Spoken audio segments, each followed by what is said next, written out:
सोचो, एक छोटा सा डेजर्ट पोर्ट, ना ऑयल था ना पॉपुलेशन इतनी ज्यादा थी, फिर भी वो दुनिया का ट्रेड किंग बन गया।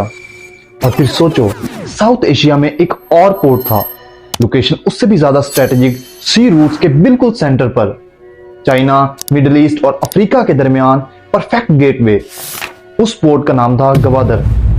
तो फिर सवाल यह है, जहां दुबई ने स्काई लाइन खड़ी कर दी, गवादर वहां रुक क्यों गया?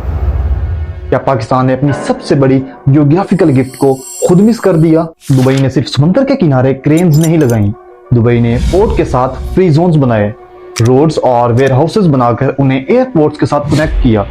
यानी शिप से उतरकर माल सीधा दुनिया के किसी भी कोने तक जा सकता था। और इसी प्लानिंग ने जेबल अली पोर्ट को मिडिल ईस्ट का सबसे पावरफुल ट्रेड हब बना दिया। अब यहाँ पेनफुल ट्विस्ट देखो, गवादर के पास लोकेशन उससे भी ज्यादा स्ट्रेटेजिक थी, आबनए हरमज के बिल्कुल करीब, चाइना, सेंट्रल एशिया और मिडिल ईस्ट के लिए नेचुरल गेटवे। यानी दुबई ने सिस्टम बनाया और गवादर को सिर्फ लोकेशन समझकर छोड़ दिया गया। और यही पाकिस्तान सबसे बड़ी जगह मिस कर गया। पोर्ट बना देना इजी था, जबकि इकोसिस्टम बनाना मुश्किल। गवादर के आसपास इंडस्ट्रीज टाइम पर ना बन सकी, फ्री जोन्स डिले का शिकार रहे, रोड्स और रेल कनेक्टिविटी इनकम्प्लीट रही।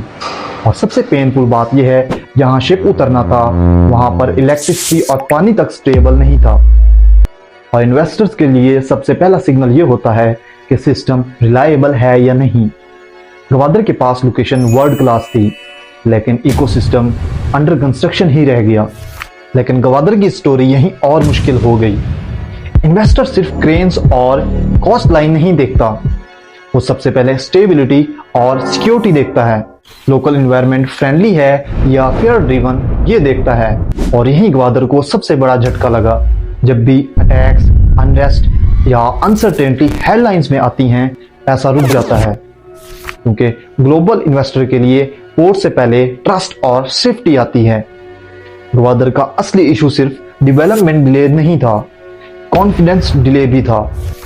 लेकिन किसी भी पोर्ट की असली सक्सेस सिर्फ कंटेनर्स से मेजर नहीं होती, उसकी असली सक्सेस ये होती है कि लोकल लोगों की जिंदगी कितनी बेटर हुई।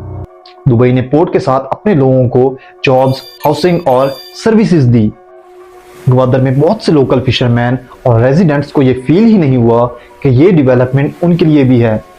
यानी जिन पानियों से उनका रोजगार चलता था, उन तक एक्सेस भी रिस्ट्रिक्टेड होता गया। और जब शहर के लोग खुद अपनी ग्रोथ स्टोरी से डिस्कनेक्टेड फील करें, तो ट्रस्ट टूटना शुरू हो जाता है। यही दुबई और गवादर का सबसे ह्यूमन डिफरेंस समझ आता है। दुबई ने स्काईलाइन से पहले सोशल कॉन्ट्रैक्ट बिल्ड किया, जबकि गवादर में डेवलपमेंट और लोकल्स के दरमियान डिस्टेंस बढ़ता गया। लेकिन सबसे इंपॉर्टेंट सवाल ये है, क्या गवादर की स्टोरी यहीं खत्म हो गई? मेरा जवाब है नहीं।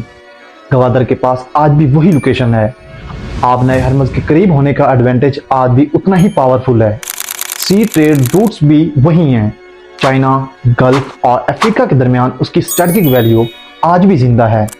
डिफरेंस सिर्फ इतना है कि अब रेस लोकेशन की नहीं, एग्जीक्यूशन की है। अगर पॉलिसी स्टेबिलिटी, लोकल इंक्लूजन और इन्वेस्टर ट्रस्ट को सीरियसली फिक्स कर दिया जाए, तो गवादर आज भी साउथ एशिया का लॉजिस्टिक्स जॉइंट बन सकता है। जियोग्राफी ने पाकिस्तान को गिफ्ट दे दी थी, देखना यह है कि सिस्टम उस गिफ्ट को रियलिटी बना पाता है या नहीं। तो असल स्टोरी सिर्फ इस बात की नहीं थी कि गवादर दुबई क्यों ना बन सका। असल स्टोरी ये थी कि पाकिस्तान को दुनिया ने एक रेयर जियोग्राफिकल गिफ्ट दी, लेकिन हर गिफ्ट अपने साथ एक टेस्ट भी लाती है। दुबई ने अपनी लोकेशन को सिस्टम में बदल दिया, जबकि गवादर आज भी उसी मोड़ पर खड़ा है।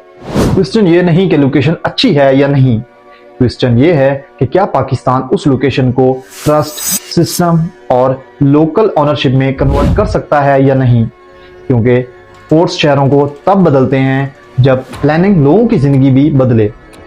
और शायद गवादर की सबसे बड़ी रेस अब शुरू होती है।